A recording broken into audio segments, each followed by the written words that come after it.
Bonjour mes amis, j'espère que tout le monde va bien en ce moment, que ce soit en vacances ou au travail. Allons-y. Un contrat d'âme. Pouvez-vous nous révéler un contrat d'âme, s'il vous plaît? Évidemment, c'est anonyme puisque c'est d'ordre général. Seule la personne pourra, si elle regarde la vidéo et si ça la concerne, pourra se dire oui, ça me parle. Il faut que ça vous parle, hein, et c'est intemporel. Il faut que ça vous parle dans votre propre vie personnelle. Non, j'en ai trop. Cher oracle qui m'en donne trop.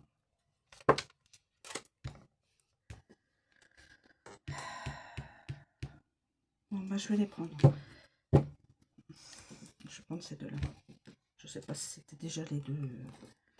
L'obsession et le temps à part. L'obsession. Un contrat d'âme. Une personne est en état de... ça tourne dans sa tête toujours la même chose. Et là, le temps à part. Chacun est dans sa bulle, je pense. Alors, je vais vous donner les stickers.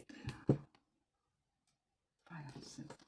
Donc là, on a dit l'obsession. L'obsession. L'obsession.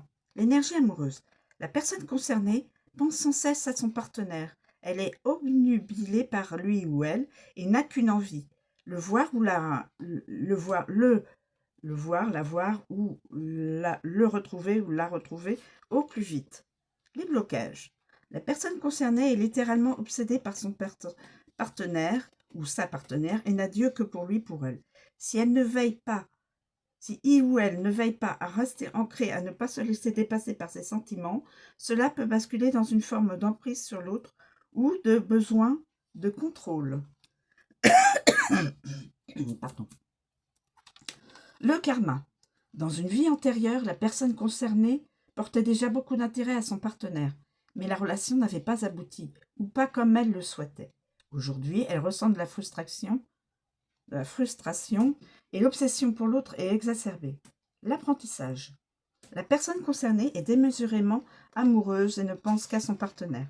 Il faut cependant veiller à ne pas tomber dans les rouages de la blessure d'abandon quand l'absence de l'autre devient insupportable et que le manque est trop douloureux. Si c'est le cas, il faudra travailler sur cette dépendance pour ne pas détruire la relation. Pardon, excusez-moi. Réponse de l'oracle. Vous êtes tous les deux investis à 100% dans la relation et totalement disposés à la faire évoluer positivement et rapidement. De plus, l'envie d'être toujours ensemble est très présente. Toutefois, veillez à ce que le lien reste sain et ne se transforme pas en dépendance affective. Voilà. Faites de façon à ce que ça ne devienne pas de la dépendance affective.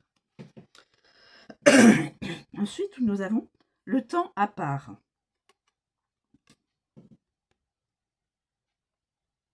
Chacun dans sa bulle, on dirait. Alors, le temps à part.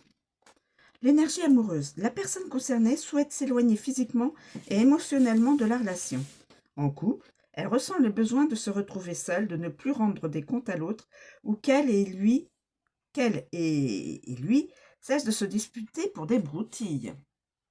Célibataire. La personne concernée n'a pas vraiment son potentiel partenaire en tête présentement. Elle est occupée par d'autres projets ou investie auprès d'autres connaissances.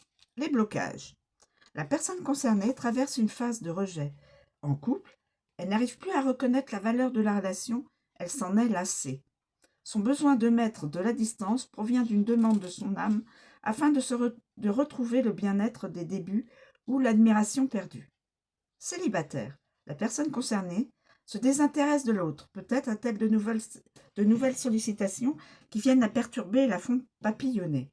Quoi qu'il en soit, son esprit n'est pas orienté vers la construction d'une relation. Le karma, une période karmique annonciatrice d'un possible éloignement physique ou émotionnel, est inéluctable.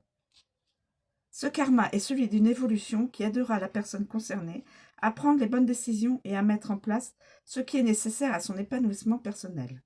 L'apprentissage, la personne concernée doit apprendre à se détacher de l'autre pour vivre heureuse et surtout se concentrer sur son propre chemin de vie.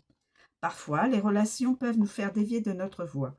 Il faut alors voir l'éloignement comme une façon de se réapproprier sa vie pour mieux se retrouver. La réponse du karma, un des deux partenaires a besoin d'être seul en couple. Une dispute qui dure ou une mise en pause s'annonce. Ce temps nécessaire vous permettra de faire le point sur vos vies respectives ainsi que sur votre relation. Célibataire, le désintérêt d'un des partenaires risque de mener la relation au point mort. Voilà mes amis, deux contrats d'âme, pardon, excusez-moi, deux contrats d'âme différents, donc deux couples distincts. Voilà. Peut-être qu'il y aura une ou deux personnes qui se reconnaîtra soit dans ce contrat d'âme, soit dans celui-là. En tout cas, c'est anonyme, c'est intemporel, et ça n'est pas pour toutes les personnes qui regardent la vidéo, hein, bien sûr. Voilà, je vous remercie de me suivre, je vous souhaite une très bonne journée, et je vous dis à bientôt.